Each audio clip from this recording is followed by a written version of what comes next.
뉴스탑10이 뽑은 7입니다. 나는 한미 양국의 스파이였다. 북한에 2년 반 동안 억류되었다가 이 트럼프 대통령이 구출해온 북한 억류자 가운데 한 명, 한국계 미국인 대북사업가 김동철 목사가 CIA와 국정원의 이름을 꺼내 들었습니다. 자신이 10년 전부터 한미 당국의 스파이였다고 주장한 건데요. 관련 목소리 들어보시죠. 저는 지난해 10월 2일 나선경제무역지대에서 내가 매수한 자로부터 공화국의 핵 관련 자료와 비밀 자료 또 내부 실태 자료가 입력된 USB 기억기와 문서를 넘겨받는 과정에서 현장에서 증거물과 함께 체포되어 남조선 정보 모략군들과 결탁해서 수뇌부 제거와 제도 붕괴를 노린 반공화국 전복 행위를 한 것입니다. 자, 그러면 저 목소리가 억지 주장이 아니라 정말 사실이었다는 게 김동철 목사의 주장인데, 네. 김종철 씨는 어떻게 보십니까? 자, 정말로 재밌는 게, 저 양반이 저렇게, 정보기관하고 협조하는 거를 얘기하는 것 자체가,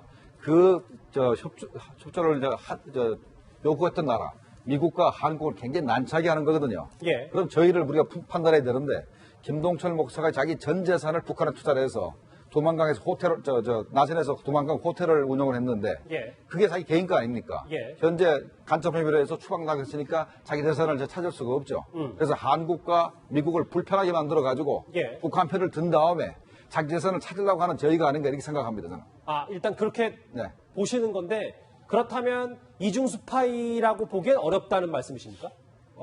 이중 스파이는 아니죠. 일단은, 스파이 활동을 한 거죠. 이중 스파이는 아닙니다. 아, 그러면 한미 모두에게 스파이 활동을 한 건 맞다. 그건 맞죠. 그건 맞는데, 예.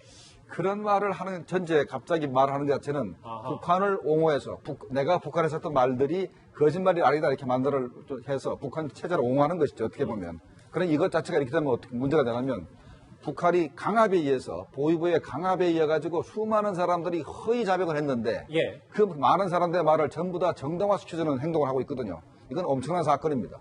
그러니까 스파이 활동을 한 건 맞지만 자기 재산을 다시 되찾으려는 의도가 더 있는 거다. 이렇게 보시죠. 저는 그렇게 봅니다. 안찬 소장님. 네. 근데 김동철 목사에 대해서 좀 인물을 좀 알아봐야 될 것 같은 게 북한의 고위층과 좀 혈연 관계가 있다면서요? 네, 본인보다도 김동철 목사 본인은 이제 생물학적으로는 코리안이지만 법적으로는 미국 시민권자 그렇죠. 아니겠습니까? 근데 본인보다는 이제 부인이 아내가 이제 말하자면 그 큰아버지 아내 큰아버지가 이제 북한의 말하자면 인민무력부장을 지내다가 이제 총살당한 현영철, 아마 현영철도 저기에 뭔가 커넥션이 있어서 총살당하지 않았는가 이런 이제 우려도 떠오르고, 또 하나는 이제 황순이 조선혁명박물관장, 거의 나이가 지금 100세가 넘어서 오늘 내일 한 그 할머니가 있는데 김정은 위원장이 특별히 챙기고, 또 현재 김창선 소기실 부장의 말하자면은 장모가 되는 사람입니다. 황순이는 이렇게 어떤 인맥이 있다 보니까 이제 처음에는 관광으로 북한에 한번 갔다가 이제 말씀하신 대로 나선에 호텔을 줬고 거기서 상당한 수입을 올려서 약 11억 원의 수입을 올리면 약 한 40%는 또 북한 당국에 상납을 할 수밖에 없었습니다. 예. 그래서 어떻게 보면 스파이로서 북한 당국이 주목하기 시작한 게 언제부터였는지는 모르겠지만 예. 김동철 목사뿐입니까? 이면수 목사, 케네스 베 이렇게 미국 시민권자들이 북한에 상당한 투자도 하고 도움을 줬는데 북한은 그들을 이제 스파이로 몰고 또 무슨 체제 전복자로 몰고 이래서 이제 구속을 했던 것입니다. 아하, 이해가 좀 됐어요. 두 분 말씀 들으니까. 김동철 목사는 미국과 한국의 이 비밀 첩보원 제안을 거절할 수 없었다고 말했습니다. 그리고 북한의 고위 관계자들을 비밀 정보원으로 활용했다고도 말했는데요. 그렇다면 첩보원 김동철 목사 임무는 무엇이었을까요? 같이 들어보시죠. 그들이 나에게 준 임무만 봐도 공화국의 수뇌부를 제거하며 체제 전복을 위한 연구 방안 자료 같은 것들이었습니다. 또는 국가 기밀에 속하는 핵 관련 자료라든지, 더 나아가서는 민심 동향 자료라든지, 경제 관리 자료라든지, 그리고 인권에 관련한 자료, 바로 이런 것들이었습니다. 미국 정보 모략기관 관계자들도 개입하였다고, 아니 보이지 않는 그 검은 손들이 있다고 봐야 할 것입니다. 김정우 시장님, 네. 뭐 국정원에 계셨으니까 뭐 간단히 여쭤볼게요. 그러면 이 김동철 목사를 가운데 두고 한국, 미국이 정말 이 사람이 스파이로서, 정보원으로서의 이 가치가 있는지 그렇게 생각했을까요? 네, 상당히 가치가 있죠. 왜냐하면 이 사람이 한 10년 정도 북한에 투자를 해서 북한에 투자를 하면서 북한에 많은 그 돈을 줬지 않습니까?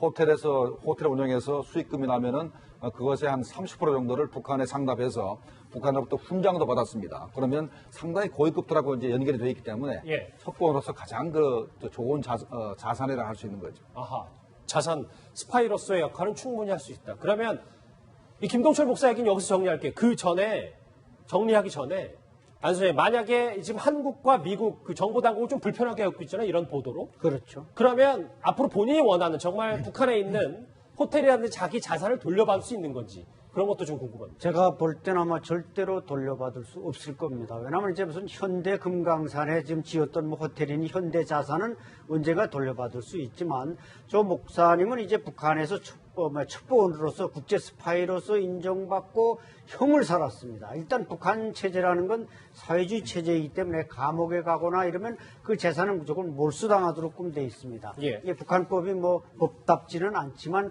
그런 절차상의 문제가 있고 또 이제 와서 저분이 저런 걸 이판사판으로 자료를 공개하는 걸 보면은 예. 모든 게 다 끝났다 이렇게 생각해서 저렇게 터뜨릴 텐데 이런 것이 아마 이제는 북한으로부터는 예. 도저히 접근할 수 없는 이런 고리를 둬야 되기 때문에 찾기는 어렵지 않겠나 생각이 알겠습니다. 듭니다. 자, 실제로 말이죠. 과거에 국정원에서는 정말 생각지도 못했던 인물들을 비밀 첩보원으로 활용하기도 했습니다. 신분을 숨기고 국외에서 첩보 활동을 진행하는 이른바 블랙 요원 가운데는 이 인물도 있었습니다. 화면으로 만나보시죠. 너 왜 너희 나라 가서 오지 왜 일본서 야구를 하냐. 그러한 그 좀 야유를 많이 당했어요. 백인천 감독은 선수 시절에도 4할 타자로 유명했었는데 전 처음 알았어요. 이분이 과거에 블랙 요원이었습니까? 김정모 실장. 저는 뭐 제가 입사하기 전에 일이니까 제가 이제 다른 자료를 해서 입사한 얘기만 해드리자면 과거에 이제 우리나라가 이제 나라가 가난하고 그다음에 이제 일본 같은 경우에 이제 조총련 그 세력이 많기 때문에 거기에 침투해서 접근해서 첩보를 얻을 길이 많이 없었습니다. 그래서 저렇게 유명 인사를 통해 가지고 일본 정계의 첩보라든가 아니면 조총련 활동들을 이렇게 입수하기 위해서 많은 노력을 했죠. 그 중에 한 사람이라고 봅니다. 그러니까 지금으로 따지면 그냥 저렇게 첩보 스파이가 아니라 일본에 가서 좀 정보 보고할 거 있으면 나라에 좀 국익 차원에서 해라라는 정도 수준이었겠네요. 그런데 백인천 씨가 할 수 있는 접근할 수 있는 방법은 아주 그냥 보통 일반적인 방법으로 접근할 수 있는 방법인데 예. 괜히 쓸데없이 공수련도 시키고 해양 체력 훈련 시켰다는 것은 이건 좀 너무 오버하지 않았나. 과거에 너무 오버하지 않았나 생각이 듭니다. 국정원에서. 네. 그러면 연예인도 비밀 요원이 있었다는데 이건 어떻게 된 겁니까? 그것도 마찬가지입니다. 백인천 씨가 마찬가지로 그러니까 유명한 가수라든가 연기자가 일본에서 활동을 하게 되면 그 사람들이 이제 조총련계 인사들하고 많이 가까이 할 수가 있거든요. 예. 이제 조총련이 어떻게 우리 한국에 대해서 공작을 하고 또 북한 간 그렇게 왔다 갔다 하면서 어떤 거를 수집해 가고 하는 걸 이제 입수할 수가 있죠. 그러니까 이제 북한이 핵을 개발한다 아니면 미사일을 개발하는데 일본 기업의 부품이나 이런 거를 원자재를 가지고 들어간다 하는 첩보가 바로 그런 데서 나올 수 있기 때문에 상당히 위험합니다. 그럴 때는.